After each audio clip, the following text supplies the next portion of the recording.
The Antikythera Mechanism. It's a corroded piece of bronze found in a shipwreck, and it's a machine, a Greek machine for predicting the sky. You turn a hand crank, and it shows you celestial events. It's a computer from antiquity. This one object, it makes us rewrite history, the history of technology, because this shouldn't have been possible, not then.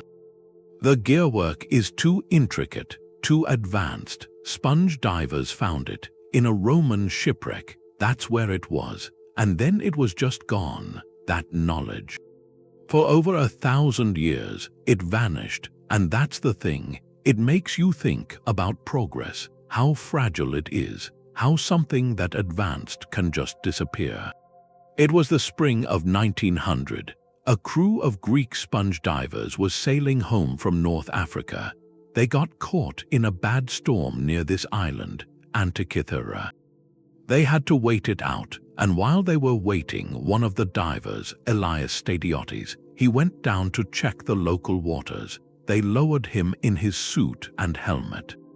When he reached the bottom, it wasn't sponge beds. The light was dim. He saw this pale arm, a marble statue coming out of the silt, then more shapes.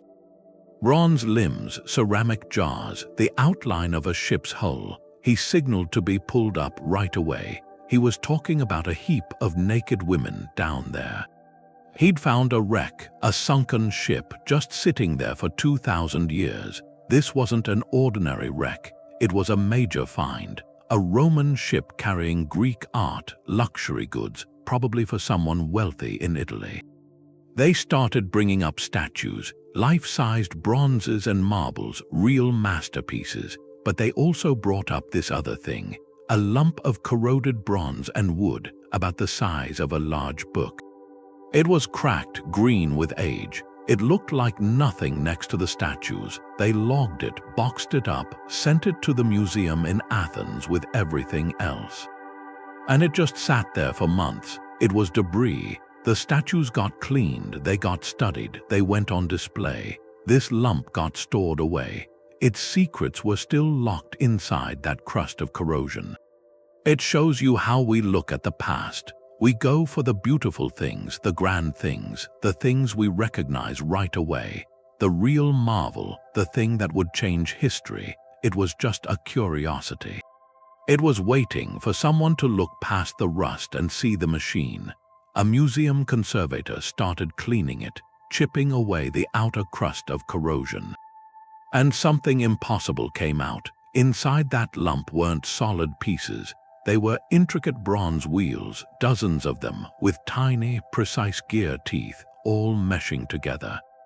And then fragments of text, Greek letters etched into plates. This wasn't a statue, it was a machine. For the scholars who first saw it, the reaction was disbelief. This came from a ship that sank around the 1st century before the Common Era. That was the time of Julius Caesar. But these gears had a complexity that, to them, belonged in a medieval cathedral clock. Or an 18th century orrery. The timeline just shattered. It was like digging up a stone axe and finding a microchip in the handle. The early theories tried to fit it into what they already knew. Maybe it was a kind of astrolabe for measuring star positions, but astrolabes don't have complex gear trains like this. Maybe it was a navigational tool for the ship. But the inscriptions pointed somewhere else. As more text was revealed, words came out, names of the zodiac signs, references to the motions of the sun and the moon. The planet Venus, this was a celestial calculator. The scientific community was at a loss. The artifact was physically there, you could hold the gears. But its very existence argued against everything they thought they knew about ancient technology. It created a kind of historical vertigo. For decades, it stayed a beautiful, baffling anomaly. A bronze puzzle that refused to give up its secret. And that period of confusion is maybe the most telling part. When something from the past doesn't just surprise you, but actively contradicts your understanding of history, it means you're on the edge of a much bigger discovery. The mechanism wasn't just an oddity, it was a key waiting to turn in a lock we didn't even know was there. The key finally came in the 1950s. From a historian of science, Derek de Solla Price, he didn't see it as an artifact, he saw it as a device, an engineered device, and he had a new tool. Early radiographic imaging, X-rays, gamma rays, he could look through the corrosion, see the gears inside without touching them, and what he saw was breathtaking. The structure was far more complex than anyone guessed, gears layered on gears, some with incredibly fine teeth, all interconnected, a three-dimensional assembly. He spent years tracing those relationships, counting teeth, working out the mathematical ratios they were meant to produce. He was reverse engineering its logic. His conclusion in a landmark paper was bold, simple. This was a computer, an ancient Greek computer, built to model the cosmos. You'd turn an input crank, and through a symphony of bronze gears, it would calculate the positions of the sun and moon, probably the 5 known planets. It could predict lunar phases and eclipses. Remarkably, eclipses. Price gave us the first coherent blueprint, a framework. It made the impossible device suddenly understandable, a revelation. It gave the mechanism a name, a function, transformed it from a baffling oddity into a deliberate invention. He argued this wasn't a one-off toy, it represented a whole tradition. A Greek tradition of mechanical science that history had forgotten, building models of nature, capturing the logic of the heavens in a box of gears. Now his model wasn't perfect. Later research would add details, correct some gear counts, but that's how discovery works. Price didn't solve the whole puzzle. He gave us the first true picture of what the puzzle was. He proved the key wasn't more digging in the dirt. It was the convergence of disciplines, history, archaeology, the emerging technology of the 20th century. All looking at the same object with different eyes. Sometimes to see into the deep past, you need the tools of the present, and with that framework, the real question shifted. It was no longer what is this thing, the question became who could have built it. The real understanding of how it worked needed a tool that Price just didn't have. The story changed in the early 2000s. A new group of researchers came in with 21st century technology. They were an international team, the Antikythera Mechanism research project. And they had a new kind of eyes. They used a microfocus CT scanner. It's like the most powerful X-ray possible, but it takes thousands of slices through an object. It builds a perfect 3D model from the inside out. It was like going from a candle to a surgical spotlight. For the first time, they could see through the corrosion. They could look into the gear clusters without touching the bronze. They could count teeth that were invisible before. They could trace pins and axles buried for millennia. And they could read. The scanner showed text, thousands of new Greek characters etched on every surface, hidden inside for centuries. It was like finding the user manual and the schematics written right on the device. These inscriptions were a revelation. They weren't just labels, they were detailed technical instructions. They named the planets. They laid out complex cycles for predicting eclipses, noting the color and direction an eclipse might take. That information had deep cultural meaning, even political meaning back then. One part seemed to be a parapegma, a calendar of upcoming astronomical and sporting events. This wasn't just a calculator, it was an information device, a compact encyclopedia of the cosmos as the Greeks saw it. With all this new data, the team could do something. They could build a perfect digital model. They could simulate its operation, watch the gears turn in virtual space, and test their theories without touching the original artifact. This high-resolution window did more than confirm old guesses. It settled debates. It proved this was a purpose-built analog computer, a device where the turning of gears directly modeled the mathematics of the heavens. The irony is beautiful. To finally hear the message from the ancient engineers, we had to invent a technology they couldn't have imagined. We used a machine that sees with invisible light to read the words they carved in bronze. This leap did more than solve a mystery. It created a new conversation across time. It showed that sometimes, to understand the peak of an ancient civilization's ingenuity, you need to reach the peak of your own. That perfect model showed the real genius of the device. It was the gearwork. The mechanism is a masterpiece of miniaturized engineering. It has at least 30 bronze gears, each one cut and finished by hand.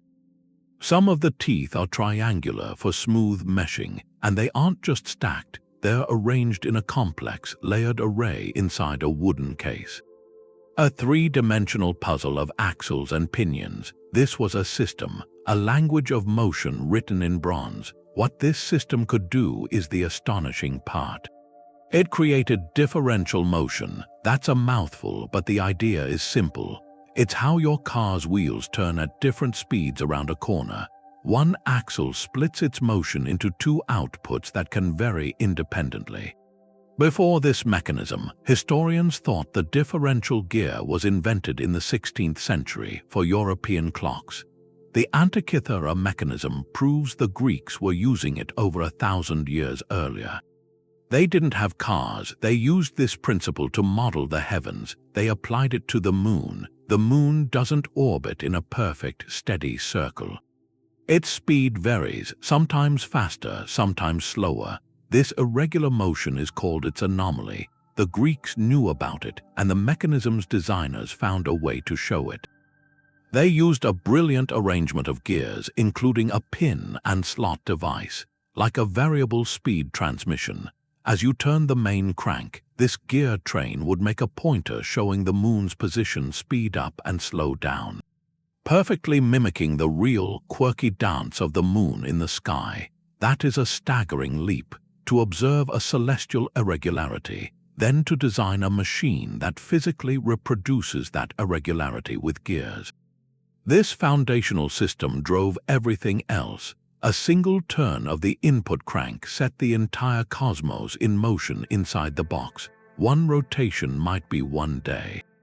But through the interconnected gear trains, that one motion produced multiple outputs at once. It would advance the position of the sun on a dial marked with the zodiac. It would move the moon pointer on its own, faster, irregular path. It would track the phase of the moon, showing a little silver and black ball turning from new to full. And on the back, through another set of calculations, it would slowly turn a spiral dial counting down to the next likely eclipse. All of this from one crank turn. No electricity, no microchips, just precisely shaped metal, understanding the mathematical ratios of the cosmos and translating them into physical motion. To stand before this reconstruction, to watch those gears turn, is to witness something that feels almost supernatural for its time, the precision required. The theoretical understanding, the sheer craftsmanship to make gears this small and intricate with hand tools, it stands as a silent, spinning testament. It tells us the peak of Greek science wasn't just philosophy and observation. It was engineering, building a model of reality so accurate, so elegant, that you could hold the logic of the universe in your hands and turn the key yourself. Open the wooden case, and the front was the real spectacle, a portable cosmos, a large central dial, probably under glass or crystal, holding a miniature universe in motion.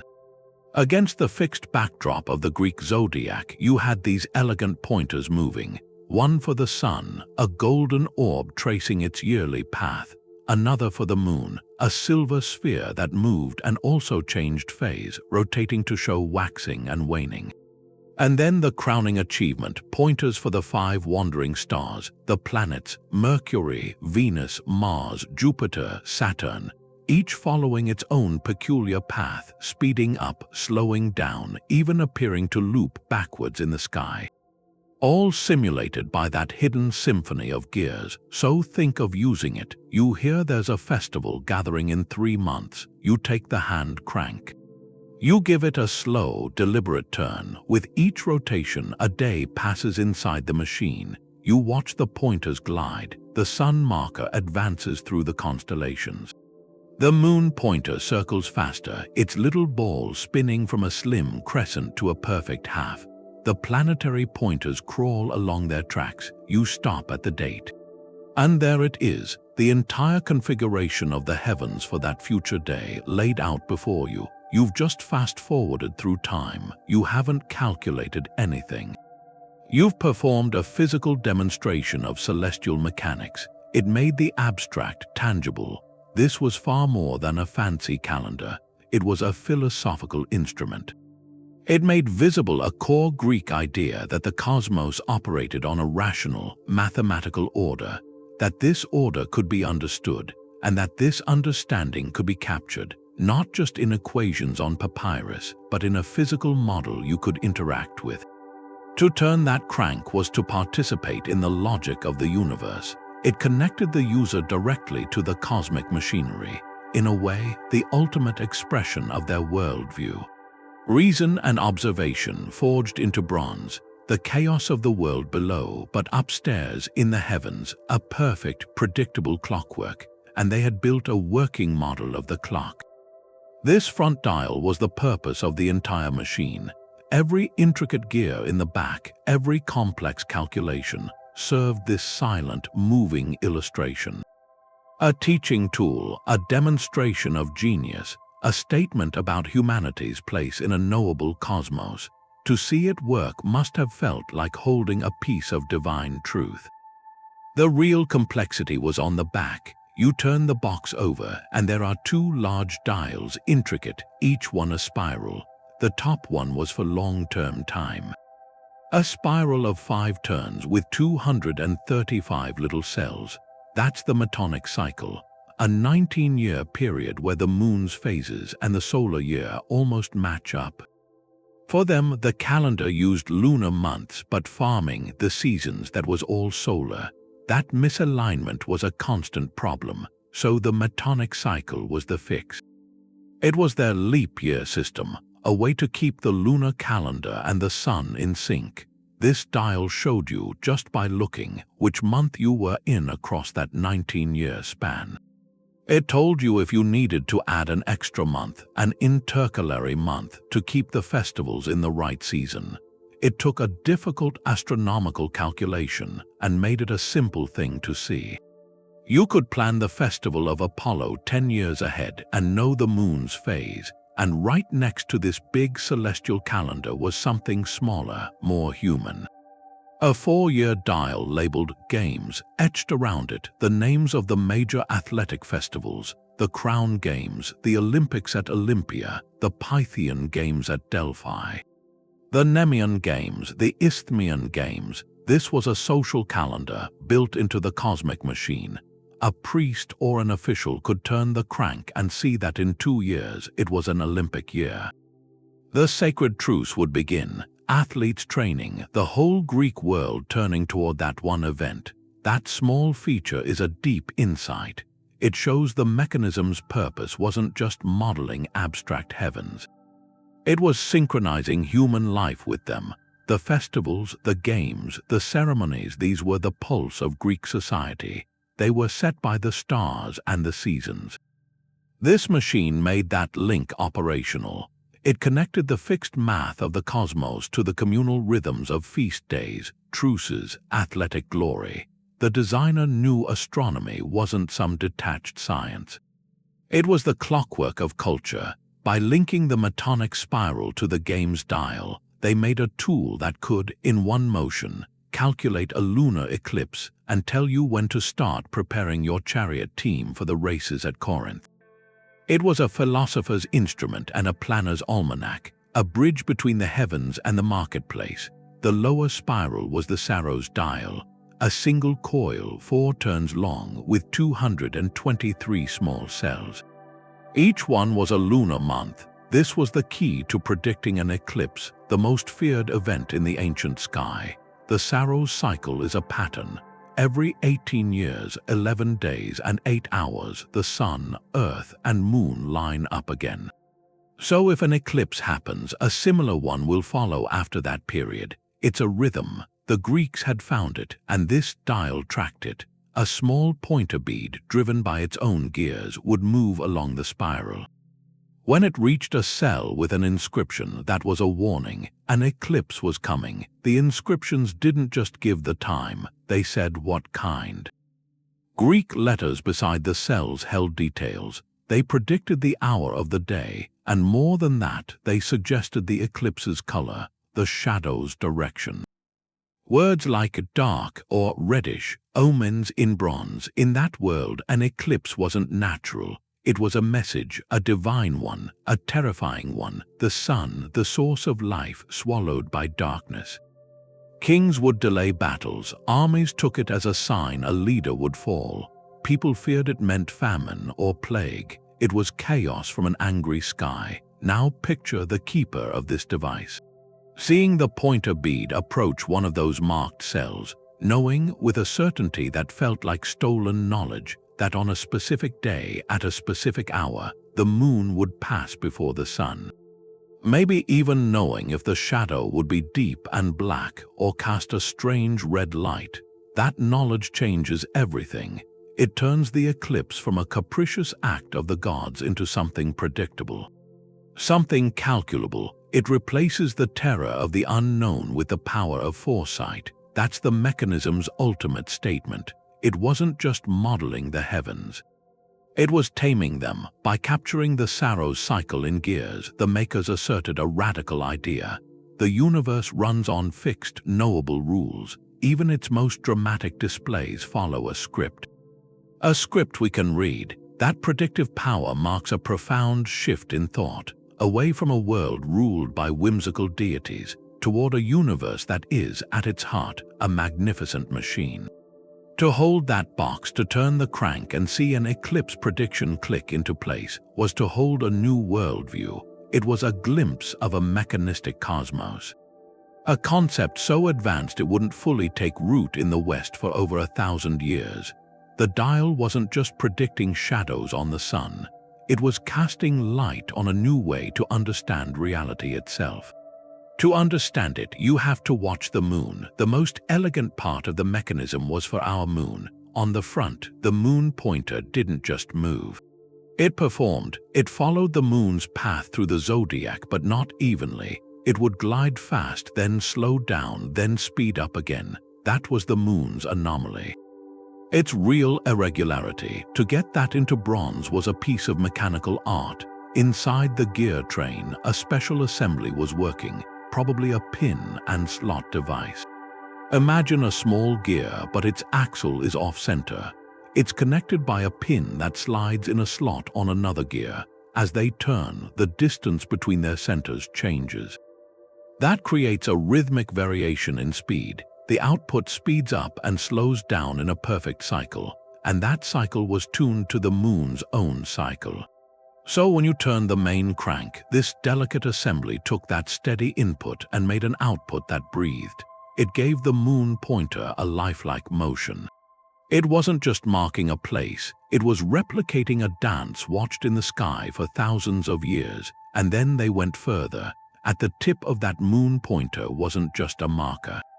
It was a tiny, rotating sphere, half silver, half dark. As the pointer moved, this little ball also turned on its own axis from another hidden gear. To the user, the sphere would show a thin silver crescent, then a perfect half, then a full glowing circle, then back to dark. It showed the current phase of the moon. In real time, so you didn't just know where the moon was, you knew exactly what it would look like when you went outside that night. A slender new moon. A bold full moon that changes the device from a calculator into a mirror held up to the night. Consider the problem they solved. The moon's uneven motion had puzzled astronomers for centuries. It was a celestial irregularity, a crack in the idea of perfect circles. The Greeks didn't just note it, they engineered an answer. They built a physical model that didn't ignore the anomaly. It celebrated it. They put the moon's imperfections into the machine, making its irregularity a feature of the design. That tells you something about their goal. Accuracy wasn't enough. They wanted a complete representation, a visual symphony. The device had to be right, but it also had to feel right. It had to show the moon not as a dot on a chart, but as a living, changing presence. The body that pulled the tides, marked the months, inspired the myths. By giving it this nuanced, beautiful motion, the creators blended hard science with something like reverence. They built a machine that didn't just predict, it performed, and in that performance it offered a deeper kind of understanding, one that spoke to the eyes and the imagination, not just the intellect. The moon was one thing, but then there were the planets, the 5 wanderers. That was the real goal. Their movement isn't straightforward. They don't just travel in one smooth line across the sky. They accelerate, they slow down, sometimes they stop, they go backward for a while, they make these loops before moving forward again, this retrograde motion. It had confused people forever. To build that with gears in a machine that would be something else, and it looks like they tried. The writing on the pieces names planets. Venus, Saturn, the words are there, and the gears, the spaces in the models we try to rebuild, they point to more complexity, another layer of mechanism, probably on the main face, with its own hands showing those looping paths. To do that, they probably used an idea. Later, Ptolemy would call it the epicycle. Think of a small gear carrying a pointer attached to a bigger gear. The big gear turns, taking the small one around with it, and the small gear also spins on its own. From where we are, that draws a loop, a perfect mechanical loop for retrograde motion. That's epicyclic gearing, and if the Antikythera Mechanism had that, it means the Greeks didn't just see the planet's strange behavior, they built a physical reason for it. They were making Ptolemy's theory in metal long before Ptolemy. Now, scholars argue about this. The fragments we have don't show the clear planetary gears.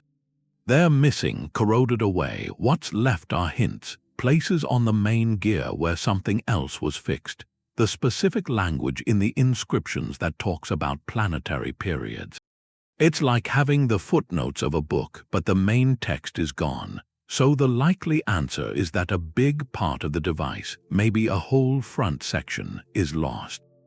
And that lost part would have been the masterpiece, a small, working model of the whole solar system they knew, that changes what the machine is. With just the sun and moon, it's a sophisticated calculator.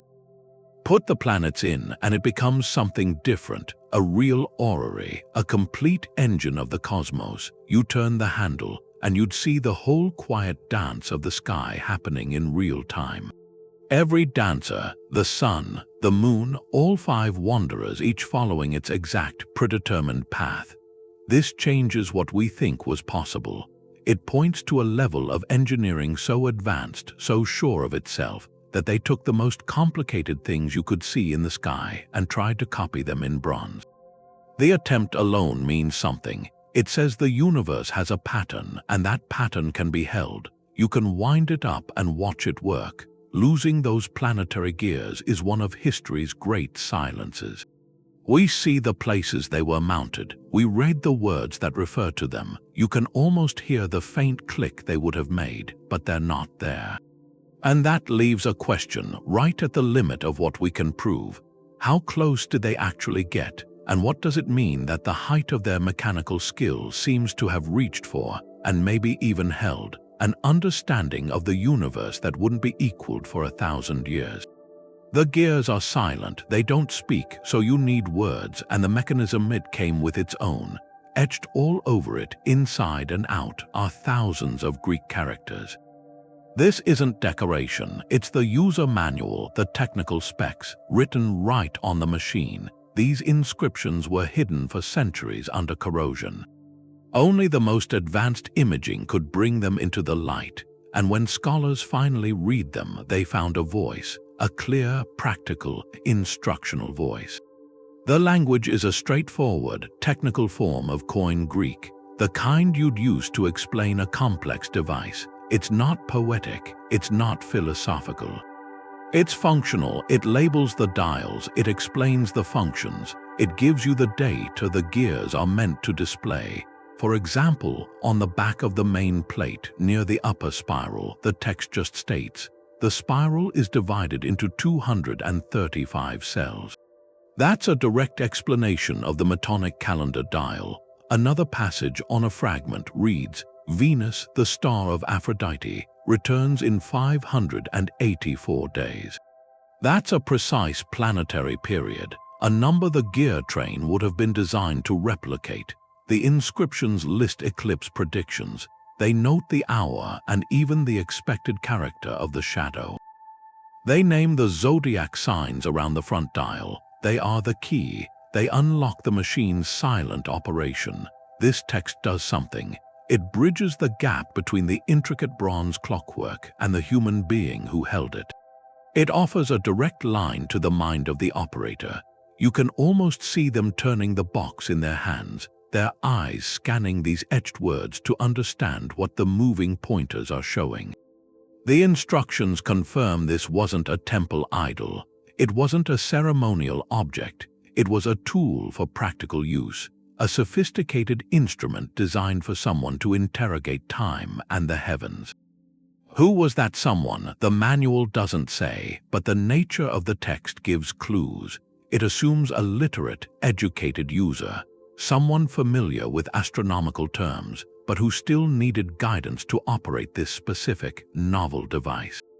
It could have been a scholar in a library, checking the timing of an eclipse against his own calculations.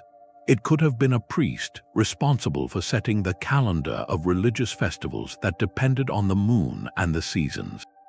Or it could have been a wealthy patron, a lover of philosophy and mechanics, who used this marvel to demonstrate the order of the cosmos to his guests. Whoever they were, they held a universe of information in their hands, and the quiet, precise voice of the inscriptions was their guide. By reading these words today, we aren't just translating ancient Greek.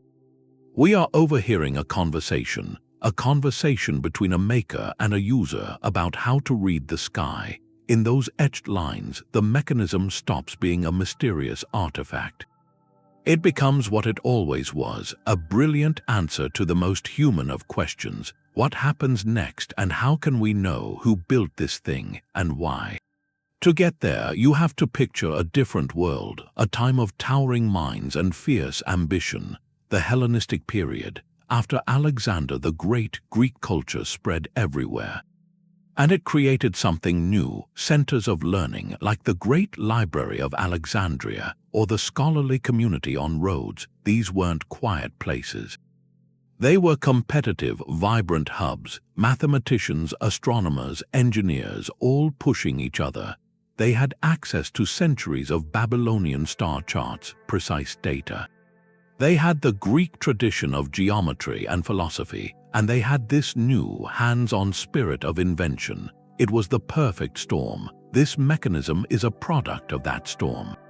Names we still know were changing everything. Archimedes in Syracuse, he wasn't just shouting in a bath. He was designing planetaria, complex geared models of the heavens. Cicero described one, a globe that showed the motions of the sun, moon, and 5 planets. Then Hipparchus on Rhodes, he revolutionized astronomy. He discovered the precession of the equinoxes. He modeled the irregular motions of the moon and sun with incredible accuracy. His data, his theories, that's likely the mathematics driving the gears of the Antikythera device. And Posidonius, also on Rhodes, a Stoic philosopher and scientist, he studied tides, tried to measure the Earth's circumference. These men weren't in separate silos. They were part of a conversation across the Mediterranean, fueled by rivalry and shared passion. The mechanism feels like a direct result of that conversation. It takes Hipparchus's lunar theory and makes it spin. It embodies Archimedes' mechanical genius. It's a working synthesis of the best ideas of its time. And that synthesis points to a deeper drive, a philosophical one. For many Greek thinkers, especially the Stoics, the universe wasn't chaotic, it was a cosmos. A word that means both universe and order. governed by logos, a rational principle, a divine reason in the fabric of everything. To understand the stars wasn't just science.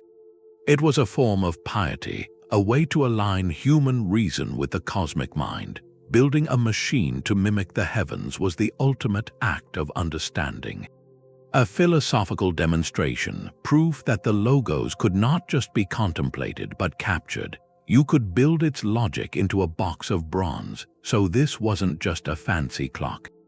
It was a statement, a physical manifesto of that Hellenistic Golden Age. It declared that through mathematics, through observation, through ingenuity, humanity could grasp the operating manual of reality. The ambition is staggering. They looked at the vast, mysterious sky and said, "We can build a model of that, and we can hold it in our hands." The mechanism is that ambition made solid. It represents a moment when the quest for knowledge was fearless, synthetic, profoundly creative. A moment when the line between philosopher, astronomer, and master craftsman blurred into one. And from that fusion, they made an object that feels less like a relic, more like a message from a peak of human thought, waiting at the bottom of the sea for 2,000 years. To remind us what we're capable of when we dare to think the world is knowable. That ambition belonged to someone, a brilliant mind, unknown, the maker. And then the trail just stops. We have the machine, but no signature, no name by the gears. It's one of the great silences in science. Who was the genius who thought of this? The search starts with the bronze itself, the style of the lettering, the technical choices, the astronomical data in the gear ratios. They all point to a time and a place. The ship sank around the 1st century BCE, but the mechanism was probably built a generation or two before that, and the search often centers on Rhodes. Rhodes was a center then for trade, for science, for technology. Hipparchus lived there, the greatest astronomer of the age. His work on the moon's irregular motion is encoded right into the gears. Rhodes also had a community of artisans, skilled engineers. The mechanism feels like it came from that environment, where theory met craftsmanship. Could it have been Hipparchus? He had the knowledge, the lunar calculations match his models exactly, but was he a mechanic? We don't know. The record shows an observer, a mathematician. Building this physical object might have been a collaborator's work, an engineer who translated his math into bronze. Then there's the ghost of a bigger legend. Archimedes, the Roman writer Cicero described a device, a bronze sphere that showed the motions of the sun, moon, and planets, built by Archimedes, taken to Rome after Syracuse fell. The description is similar, hauntingly similar, but Archimedes lived and died over a century before the ship went down, so the mechanism on that ship couldn't be his. But it could be a copy or an evolution of his designs. That idea is compelling. It suggests a lineage that Archimedes pioneered the concept, a geared cosmos. And his work inspired craftsmen who refined it. The Antikythera Mechanism could be a descendant of that lost tradition. Maybe the realistic answer is more humble. We may never find a single name because this might not be the work of one lone genius. It could be the peak of a workshop, a team, a master designer for the system. A mathematician for the ratios, metal workers who filed each tiny tooth. It was a product of a culture that valued that synthesis, and that leads to the deepest point of the mystery. The fact we can't name the creator suggests this wasn't a freak event, not a one-off miracle. It was likely the peak of a broader tradition, a tradition of fine mechanics in the Hellenistic world. A tradition that left almost no trace. Bronze was valuable. When times got hard, devices like this were melted down for coins or weapons. Only a shipwreck saved this one. So the silent maker tells us something. Their anonymity says this brilliance might have been more common than we think, that the height of ancient engineering wasn't a solitary flash. It was a sustained glow, a glow that, for reasons history hasn't explained, was snuffed out. The machine survived, but the name, the workshop, the entire school of thought that made it vanished. Lost beneath the waves of time, and that loss is what makes this object not just a wonder but a question. A question about how much human genius is written not in stone but in fragile metal. And how much has been lost forever in the melting pot of history. We have one survivor, one object, that's the mystery. Was the Antikythera Mechanism a singular masterpiece, a lone prototype? Or was it just one of many, the only one that made it through time? The answer changes how we see the ancient world. No other device like it has ever been found. Not in Greece, not in Rome, not anywhere. In the archaeological record, it stands completely alone. That isolation suggests a fluke, a miraculous, unrepeatable spark. But then you read the words of the people who lived then. Cicero wrote about a device. He said he saw a bronze sphere built by Archimedes that showed the motions of the sun, moon, and planets. A later Roman writer, Claudian, wrote a poem about a small, portable celestial sphere. These aren't vague myths. They're descriptions from educated men who claim to have seen these things. They describe geared models of the heavens. The Antikythera Mechanism proves those descriptions weren't fantasy. They were reporting. So if these writers are to be believed, and the physical evidence now says they should be, then this device was not unique. It had cousins, perhaps simpler ones, perhaps even more complex ones. The craftsmanship argues powerfully against this being a first attempt. The gear teeth are finely cut. The lettering is neat, the design is integrated and confident. This is the work of a practiced hand from a workshop that knew what it was doing. It feels like a refined product, not a crude experiment. So where are all the others? The likely answer is a quiet tragedy of material. Think of what it's made of, a wooden frame long since dissolved, and bronze. For most of history, bronze wasn't a curiosity to be preserved. It was a vital resource. It was money. It was weaponry. When an empire fell, when a treasury was empty, when a city was sacked, the first things to be melted down were the bronze statues and the bronze instruments. A complex private device like this, owned by a scholar or a wealthy patron, would have been a prime target. Its gears would have ended up as coins or as the blade of a soldier's spear. Its survival required a specific, catastrophic accident, a shipwreck, a sudden plunge to a deep, cold seabed, buried in silt and forgotten. That is exactly what happened. Its existence today is a historical fluke, a one-in-a-million chance. This raises a haunting possibility, one that should humble any historian. We may be judging the entire technological peak of an era based on a single, salvaged fragment. A fragment that only survived because it was lost. It's as if future archaeologists, finding a single smartphone in the rubble of our cities, declared it a magical, one-of-a-kind artifact, completely unaware that billions of them once existed. The silence in the ground is not proof of absence.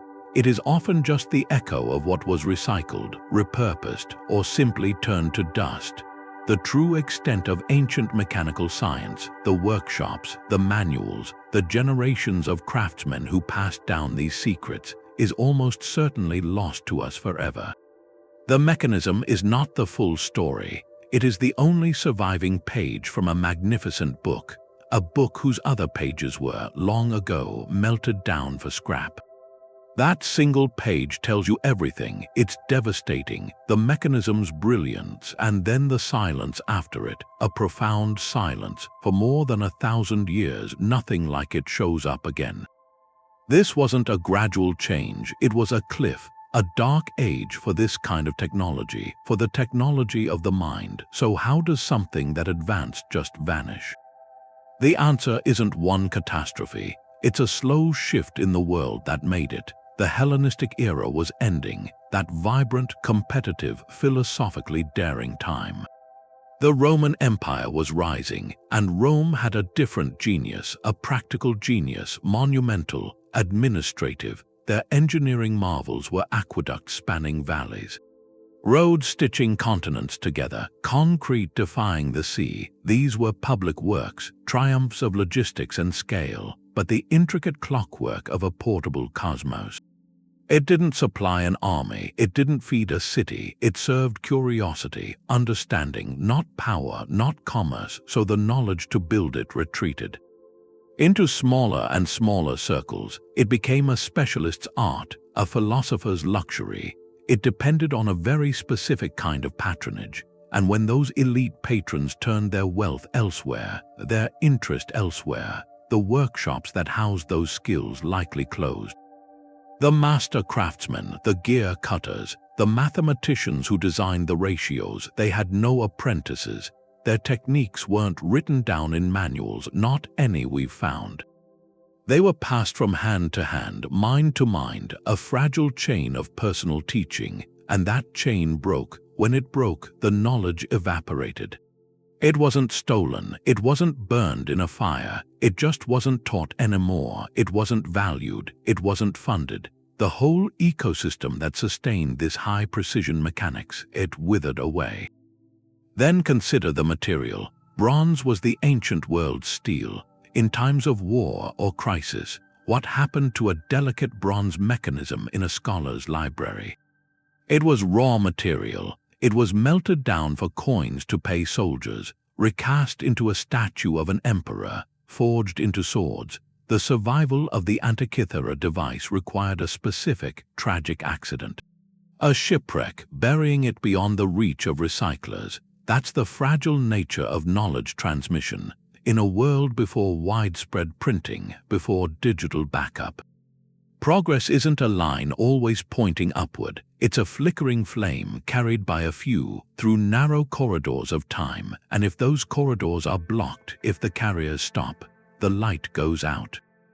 For centuries, the idea that the ancient Greeks could build a complex geared computer was considered fantasy.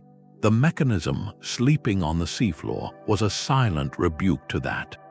It proves technological regression isn't just possible, it happened. A capability was achieved, held, and then let slip from human hands for over a millennium.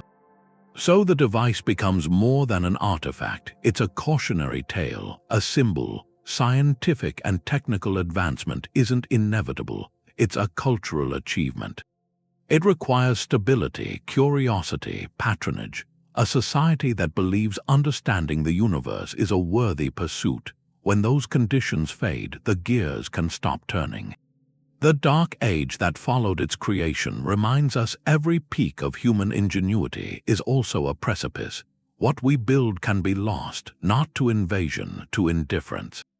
And the recovery of that lost knowledge can take longer than its entire forgotten lifetime.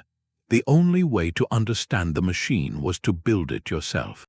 To make it again, modern reconstructions, they're not just copies, they're like experiments in time travel. The first real attempt was in the 1950s.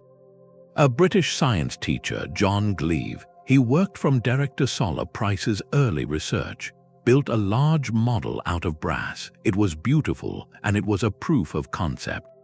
It showed the gear trains could actually work, that they could model the sun and the moon. It was a vital step. It made the theoretical suddenly tangible. But the real leap came later, decades later, from Michael Wright. He was a curator at the Science Museum in London. His approach was different. He wasn't just building a model of the theory. He was trying to rebuild the actual artifact as it was. He studied the original fragments for years, measured every angle, every broken edge, every trace of an axle hole. His reconstruction, finished in the 2000s, it's a masterpiece of historical engineering. It has all the known gears, housed in a wooden case based on the corrosion stains left on the bronze. When you turn the crank on Wright's model, you feel it, the engagement of those hand-cut teeth. You see the pointers glide, you watch the moon phase ball turn. It has weight, it has sound, a presence a diagram can never give you. Then came the digital age, the Antikythera Mechanism research project. After their breakthrough CT scans, they didn't just study it. They brought it to life in code, created these detailed digital simulations. They aren't just animations, they're functional, interactive models, driven by the exact mathematical ratios of the gear teeth. You can click and drag the input crank on a screen, watch every component move in perfect, silent synchronization. You can see through the casing, watch the hidden gears turn. Trace the power from the input through the complex differentials out to the dials. These simulations let researchers test theories instantly. Does this gear arrangement produce that planetary motion? They could try it in seconds without cutting a single piece of bronze. Each type of reconstruction teaches something different. The physical model, like writes, it reveals the tactile genius. The slight resistance of the gears, the satisfying click as a pointer passes a marker, the way you have to turn the crank with a steady, deliberate hand. It makes you appreciate the craftsmanship, the sheer difficulty of filing those tiny teeth by hand to such precision. The digital model reveals the flawless logic. It shows the clean, mathematical beauty of the design, stripped of material limitations. It proves the theoretical soundness, beyond any doubt, to stand before a working reconstruction and turn that handle. It bridges 22 centuries in an instant. You're performing the same action an ancient scholar did, engaging with the same mechanical logic, witnessing the same cosmic dance play out on the dials. That connection is profound. It transforms the mechanism from a static, corroded relic in a case into a living, breathing piece of intelligence. These modern rebuilds, they do more than validate calculations. They complete a conversation. They are the answer from the present back to the past, saying, we see what you did, we understand it, and it works. We know a lot now. But the mechanism still has its secrets. The debates among scholars, they're not about whether it's a computer. They're about the finer details, the design, the purpose. These aren't trivial arguments. It's the sound of active discovery. A puzzle that refuses to be completely solved. One of the biggest open questions is the planetary system. The inscriptions name the planets. The mathematics suggests it could model them, but the actual gears for Venus, Mars, Jupiter, Saturn, they're missing. Their arrangement is a ghost in the machine. Different teams have proposed different gear trains to get those complex motions, especially the retrograde loops.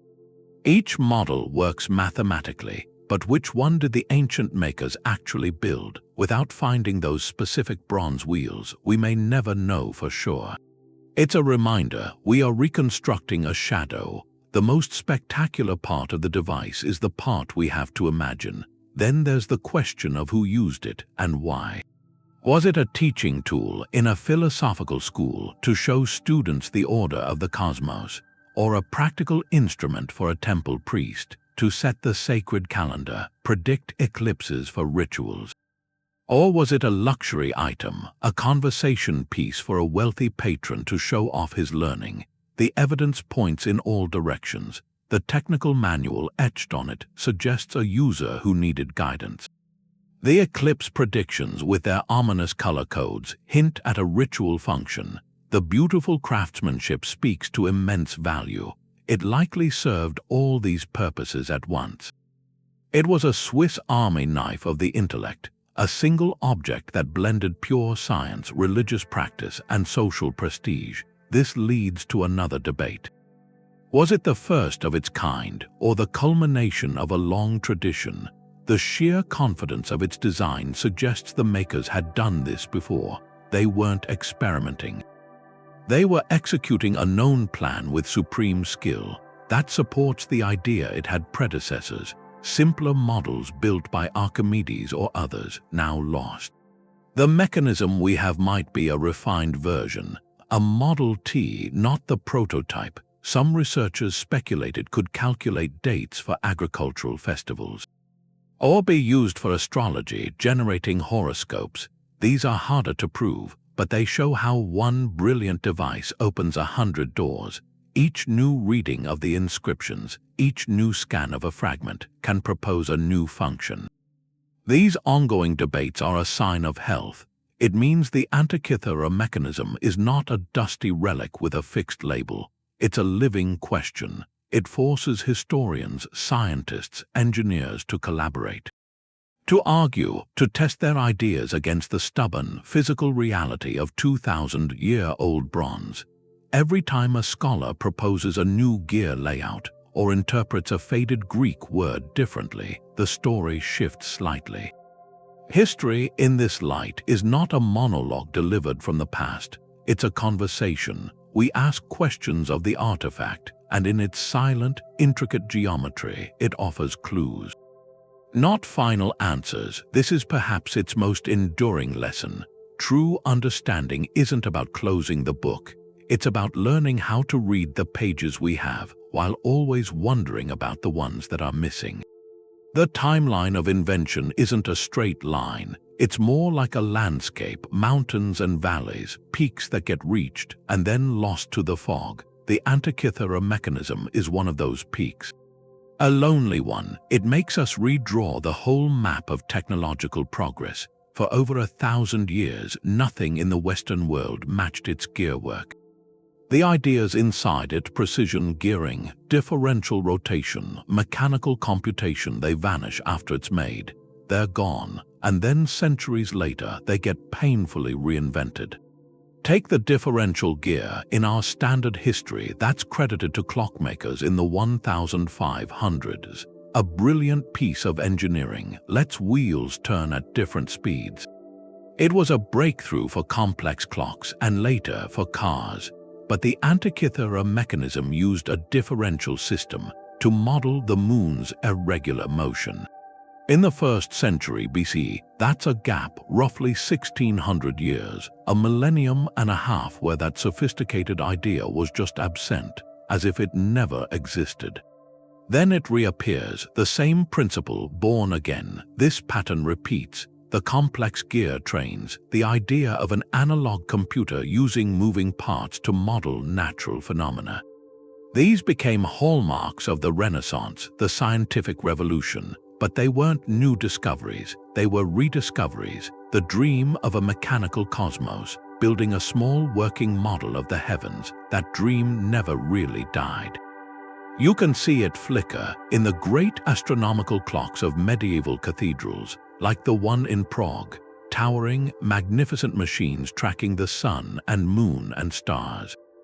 They're the spiritual descendants of the Antikythera device. But they're also its crude, giant cousins.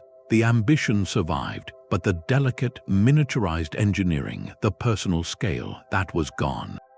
That knowledge had evaporated. It changes how we have to view history. We often tell technology's story as a steady, inevitable march, each generation building on the last. The mechanism tells a different story, one of fragility, genius that blazes brightly in one era, only to be extinguished by shifting priorities, by social collapse. By the simple, brutal economics of survival, the advanced Hellenistic science that produced this thing was a cultural achievement. It needed peace, patronage, a philosophical drive to understand the universe as a rational system. When those conditions faded, the capability faded with them. The valley that followed was long and deep, so the mechanism does more than rewrite a date in a textbook. It introduces a profound humility into the history of science. It proves our current technological age isn't the first to reach for the stars with gears and math. We are not the originators of this dream, we're the inheritors. We stand, maybe, on a second mountain, built much later, unaware that a first, equally majestic peak once existed in the distant past. Those silent gears from the shipwreck are a message from that first summit, a reminder progress is not guaranteed. The heights we reach can be lost. The most brilliant light of an age can be swallowed by the sea, waiting centuries for someone to dive down and bring it back to the surface. The story of the mechanism doesn't end in a museum. It might have its biggest impact now in a classroom. This ancient computer has become a teacher. Its ability to explain the cosmos is just as strong today as it was 2,000 years ago. For a student trying to grasp the motion of the moon and planets, a diagram can seem flat. A list of numbers can feel empty, but a physical model, a set of gears you can actually hold, that changes things. Educators use animations now based on the CT scans. They show the gear trains moving, tracing the power from the crank all the way to the eclipse prediction. Students can watch mathematical relationships become physical reality. They see a gear with 127 teeth engage with a gear of 32 teeth, and they understand that ratio isn't random. It's the key to tracking Venus. It turns calculation into causation. Then there are the three-dimensional printed models. A teacher can hand a student a replica of the main gear assembly. They can feel its weight, turn the gears with their own fingers. They aren't just learning about the Saros cycle. They're operating the Saros dial. They input time by turning the crank and watch the pointer bead advance along the spiral, clicking into the cell that warns of an eclipse. That active engagement flips the script. The student isn't a passive recipient of facts anymore. They become the ancient astronomer, the computer operator. They experience firsthand how the Greeks synthesized observation into engineering. Difficult concepts like the 19-year Metonic calendar, the 223-month Saros period, they stop being memorization tasks. They become elegant solutions to a real problem: how to keep human time in sync with the sky. This hands-on learning shows the interconnectedness of ancient knowledge. A single turn of the device's handle weaves together threads from mathematics, astronomy, engineering, even social history. To understand why a gear has a certain number of teeth is to understand Greek observational data. To see the game's dial next to the eclipse spiral is to understand how culture was built on celestial patterns. Textbooks often present these disciplines in separate chapters. The mechanism shows they were never separate. They were part of a single, integrated pursuit of understanding. For a student today, that holistic view is a revelation. It makes the ancient world feel immediate, intelligent, deeply relevant. In the end, this corroded bronze artifact does more than teach astronomy. It teaches a way of thinking. It shows that the most profound truths about our universe can be approached through curiosity, through model building, through the simple, profound act of trying to build a small, working copy of reality. When a student turns that crank and brings an ancient cosmos to life in their hands, they're not just learning history, they're touching the very impulse that drives all science. The mechanism becomes a bridge, not just across 22 centuries, but from the mind of a Greek engineer to the spark of wonder in a student today. It proves some tools for understanding are truly timeless. The Antikythera Mechanism left the classroom. It left the museum case too. It lives in our imagination now. It's a cultural icon, a star. You see it in best-selling novels where it unlocks ancient conspiracies. Composers write symphonies about its ticking logic. Artists create digital renderings, bringing its bronze gears to life. Major documentaries call it the world's first computer. It's in video games, a puzzle to solve. A relic from a forgotten high-tech age. It has all the pieces of a perfect modern myth. It's a real mystery, an object that feels like it shouldn't be there. That's why they call it the ultimate out-of-place artifact. That's a term from fringe science for things too advanced for their time, and here the label fits. That taps into something, a widespread fascination, this idea that our ancestors knew more, that history might be missing chapters, whole chapters of sophistication. The mechanism isn't just about lost technology. It validates a feeling, the feeling that the past holds secrets, that human ingenuity has peaks and valleys we've forgotten. That makes it a powerful engine for stories. Writers use it as a launch pad. What if this wasn't the only one? What if a whole school of these existed? What if that knowledge was hidden, not lost? These stories aren't really about the Greeks. They're about us, our own anxieties about technology, about knowledge and survival.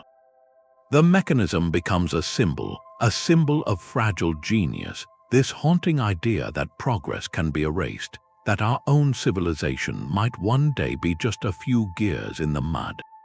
Puzzling some future archaeologist, but for all the fiction, the true story is compelling enough.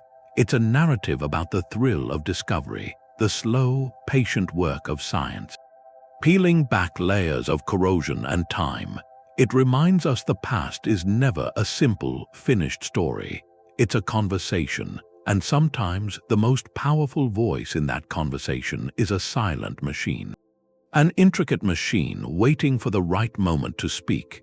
The seabed around the mechanism held other stories. For a long time, everyone focused on the bronze gears. But the wreck itself was a time capsule. It was waiting. Recent expeditions went back with new tools, robotic exosuits for divers, precise 3D mapping. They found a cargo hold frozen, a moment of disaster, not just one masterpiece, a collection, life-sized bronze statues, arms still reaching through the silt. Exquisite glassware from the Eastern Mediterranean, jewelry and coins. The coins dated the ship's final voyage to between 70 and 60 BC. This wasn't an ordinary merchant vessel. It was a floating gallery, Greek art bound for Italy. The statues were likely plunder or diplomatic gifts, or high-end goods for the Roman art market. The elite in Rome were obsessed with Greek culture. They wanted the philosophy, the drama, especially the art, to decorate their villas, to prove their sophistication. This ship was catering to that demand, carrying the finest products of a conquered civilization to its new masters. Among these treasures, the mechanism stands out. It wasn't a statue of a god, it was a complex scientific instrument. Its presence on this ship is a clue. It tells us the device was considered valuable. Not just intellectually, but materially. It was worth the cargo space. That suggests it wasn't a scholar's private tool packed in haste. It was an item of prestige.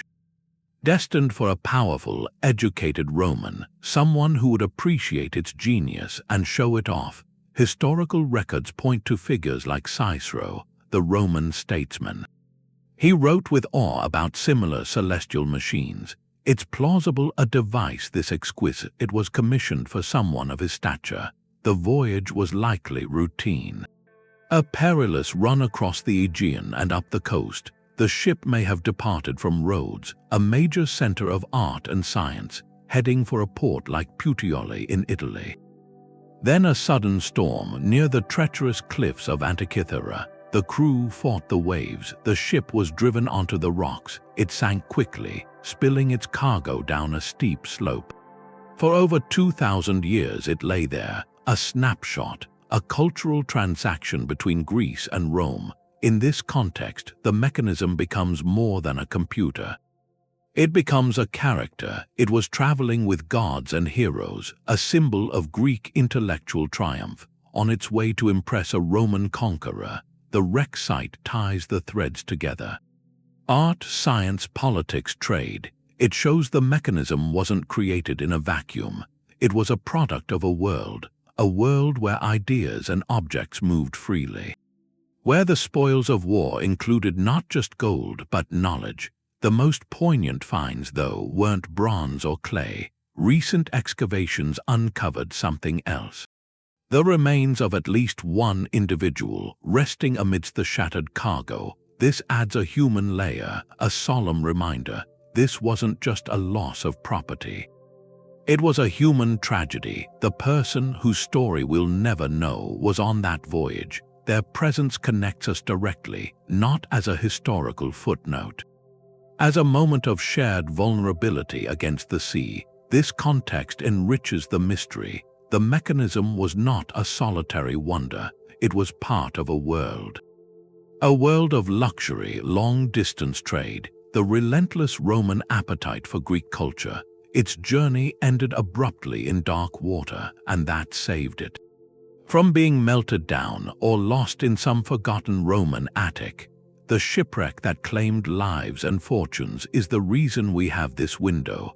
The sea, which took so much, also preserved the one object.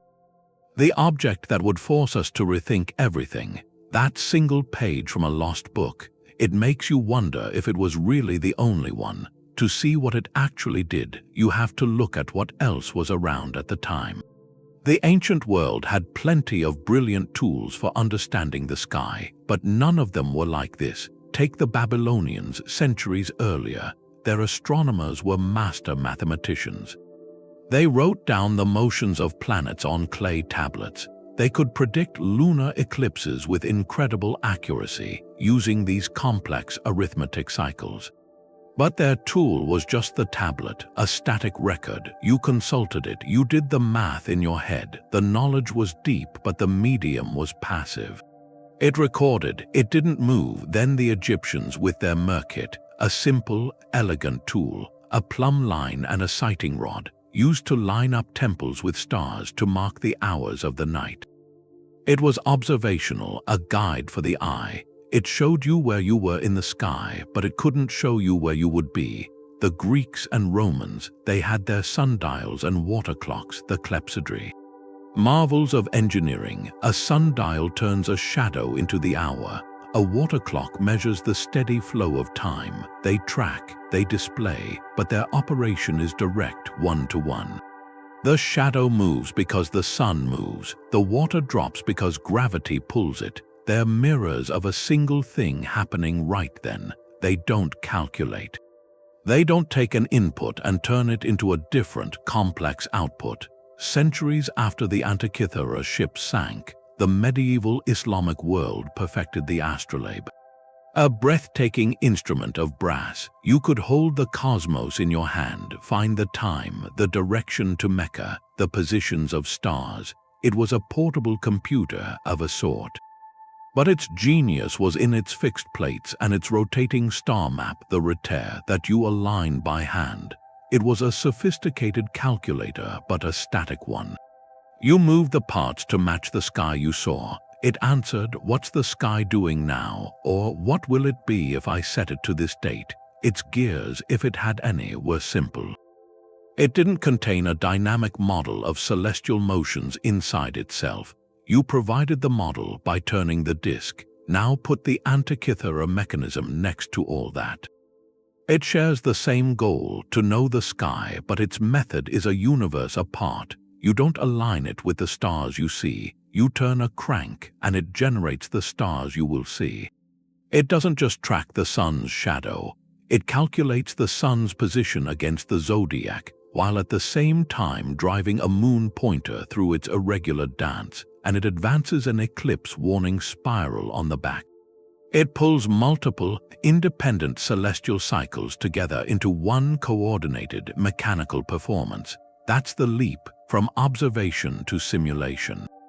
From calculation to computation, the other devices are tools for measurement. This mechanism is a tool for prediction. It's an engine that models reality. You input time and it outputs a multi-dimensional state of the cosmos. That's the foundational principle of an analog computer. Not to store data, but to physically build a mathematical relationship so that turning one part automatically solves for another. Seen that way, its isolation gets even more startling. It wasn't the next step on a ladder everyone was climbing. It was a side path, a steep trail to a peak no one else would find again for over 1,000 years. The other devices, they're the brilliant, continuous thread of human ingenuity in watching and measuring the heavens. The Antikythera mechanism is a fleeting moment when that thread was woven into a different fabric entirely. A moment when someone thought to build a small, ticking universe in a box, and in doing that invented a new way of thinking. The gears speak in numbers. A silent language, every tooth, every rotation, it's a word, and the sentence is written in bronze, but that language, it wasn't made for the machine. It was taken from the sky, from centuries of watching, Babylonian charts, Greek observations. That was the vocabulary. The mechanism's role was to give that vocabulary a voice. A physical one, take the moon. Its cycle from one phase back to the same phase is roughly 29.5 days. but its longer cycle, its orbit against the stars, that's different. The Greeks had these numbers, they knew them with precision, they knew the ratio, and they made that ratio into gears, one gear with, say, 254 teeth. Meshing with a gear of 19 teeth, that pairing, it's not random, it's a physical expression, a known astronomical period, so you turn the crank, those 254 teeth engage with the 19. And the output shaft turns at the exact speed to track the moon's long-term motion. It's math you can hold, a numerical relationship, solid, turning in your hand. And that principle repeats throughout the device. The Metonic cycle, 19 solar years matching 235 lunar months, becomes a spiral dial. With 235 cells, the Saros eclipse cycle, 223 lunar months, becomes another spiral.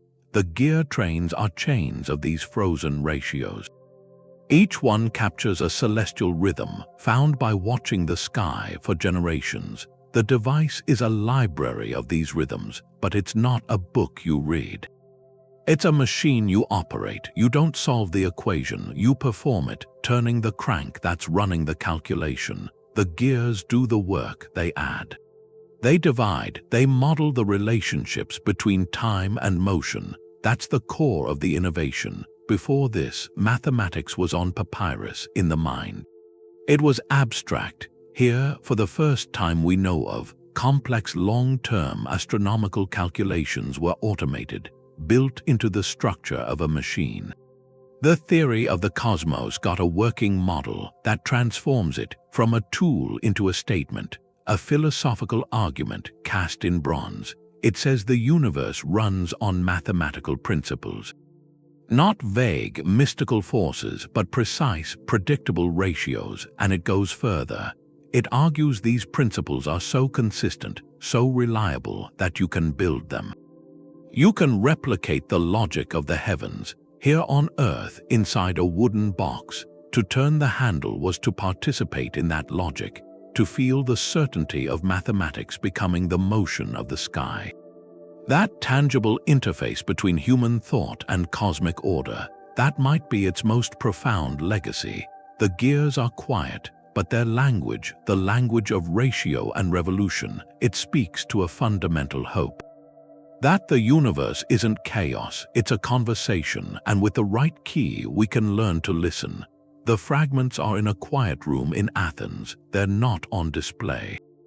They're in a climate-controlled case, the air is dry, the temperature is constant. It's not a vault, it's more like an intensive care unit. Every day, conservators monitor the conditions. A small rise in humidity could restart a chemical reaction, a reaction that started 2,000 years ago under the sea. Their work is a constant, silent fight against time. The enemy is the corrosion the sea began. When the bronze mechanism sank, it wasn't just sitting in water, it was transforming. The salt water acted as an electrolyte. It set off galvanic reactions between the different metals, the copper, the tin, traces of lead and iron. They all interacted. Over centuries, this created a unique crust. Not just rust, a layered amalgam, original metal, corrosion products, marine deposits. That crust is what concealed the gears and preserved them. It encased them like a shell. But now, in the air, that same crust can become unstable. It can crack, it can flake, turn to dust, and take with it irreplaceable details, the ghost of a gear tooth. The shadow of an inscription. The conservator's task is to stop that, to stabilize, not to restore. The goal isn't to make it look new, the goal is to freeze it. To preserve every fleck of corrosion that holds a clue, they use microscopes, fine tools, they apply consolidants, special chemical solutions that seep into the porous crust. They bind it together from the inside. It's painstaking, millimeter by millimeter. A single fragment can take months, and this work is complicated by another need. The fragments have to remain available for study, for the next CT scan, the next imaging breakthrough. The conservation case is designed to be opened. The fragments can be moved to a scanner. This dance between preservation and investigation is delicate. Every handling carries risk. Every scan provides new data. And that makes the risk worthwhile. It's a calculated partnership between those who protect the physical object and those who decode its secrets. This ongoing effort is a race. A race against the inevitable chemistry of decay, but it's also an act of faith, faith in the future. The conservators in Athens aren't just saving an artifact for today. They're preserving it for the scholars of the next century, for the imaging technologies of the 22nd century, technologies we can't even conceive yet. They're keeping the window open so that long after we're gone, someone with tools we haven't invented can look at these same bronze fragments and see something new. The story of the Antikythera Mechanism is still being written, not in ink but in the patient, meticulous science of care. Every layer of corrosion hides another sentence. The story of the mechanism is still being written, not in ink but in a kind of light we can't see yet. What comes next could reshape our understanding all over again. The fragments in Athens still hold secrets. The CT scans we have now are miracles of resolution, but they're not the final word. Future imaging might use something like synchrotron radiation. A super-powered X-ray beam. It could peer into the deepest, most mineralized layers. It could extract Greek letters that are now completely fused with the crust, revealing paragraphs of the user manual we thought were lost. A single new word, a technical term, could confirm a theory about the planetary display. Or it could shatter one. Then there are the inside surfaces of the main plates, the areas that faced other gears for centuries. They might bear witness marks. Tiny inscriptions about calibration. These hidden texts are the next frontier. They're the mechanism's final whispers, waiting for a technology sensitive enough to hear them. And then there is the sea. The wreck site at Antikythera is not exhausted. It's a challenging site, deep and dangerous, but new expeditions go back with better tools. Remotely operated vehicles with delicate robotic arms that can sift through sediment without disturbing the context. They can map the seafloor in millimeter detail. It's entirely possible that more pieces are still down there. A single, crucial gear, a fragment of the wooden case with tool marks, even a second related instrument. The cargo was for a wealthy Roman. This might not have been the only scientific marvel on board. Finding another geared fragment would be like discovering a missing page from the only copy of a revolutionary book. It could show us the planetary gears in their actual arrangement, ending a century of debate with a single, barnacle-encrusted piece of bronze. Beyond the physical fragments, the data itself holds promise. The high-resolution scans have created a perfect digital twin. This model is now a playground for artificial intelligence. Researchers could train algorithms to explore every possible gear arrangement, every configuration that fits the known spaces and the mathematical constraints of Greek astronomy. The AI wouldn't be guessing. It would be systematically testing millions of configurations, testing them against the goal of producing accurate planetary motions. It might propose an elegant solution, an unexpected one that human engineers have overlooked. This isn't about replacing human insight. It's about augmenting it, using the sheer processing power of our era to converse with the engineering logic of another. This forward-looking research does more than solve a puzzle. It proves a point. The mechanism, an artifact of the past, is a perpetual catalyst for innovation in the present. To study it, we've had to invent new ways to see, to map, to model. The drive to understand it pushes the boundaries of non-destructive archaeology, of digital simulation, of material science, and each new tool we create for it then becomes available for other discoveries. A better way to read corroded inscriptions can be applied to Roman lead pipes or medieval manuscripts. A more precise robotic excavator can explore other deep water sites. The mechanism, in a real sense, is making us smarter. It is forcing us to build the future to better uncover the past. The promise of these horizons is a kind of intellectual suspense. We know we don't have the full picture. The debates about the planets, the exact purpose, the identity of the maker, they remain open. But they are open in the best possible way. They are questions that better tools and sharper minds can one day answer. This means the final chapter of the Antikythera Mechanism is not locked in a museum case. It is being written in laboratories, in code, and in the planning of the next dive. The saga continues, not as a relic of a dead civilization, but as a living collaboration across time. Every time we point a new kind of scanner at it, we are keeping a 2,000-year-old conversation alive, eager to hear what it will say next. The silent bronze gears aren't just a puzzle. They're a reflection of us, of what we can do. The Antikythera Mechanism has this quiet lesson. Human genius, it isn't something that belongs to one century. It's a potential, a flame that can flare up anytime if the conditions are right. The Greek engineers who built this thing, they weren't magicians, they were people. People who looked at the stars and decided mystery wasn't a good enough answer. They used what they had, their hands, their eyes, their deep knowledge of geometry, and this relentless curiosity. They brought observation together with craftsmanship, that convergence, the hand filing the gear, the mind working out the ratio, the eye measuring the star. That's where something extraordinary happens. It shows that our biggest leaps don't always happen inside one field. They happen in the spaces between them. The mechanism is a monument to that spark. And it chastens us a little. We tend to see history as this straight line from primitive to advanced. This device breaks that idea. It proves that a deep sophistication can be achieved, held for a moment, and then it can slip away. The knowledge in those gears wasn't improved on for over 1,000 years. It was forgotten, and that tells us progress isn't automatic. It's a cultural achievement.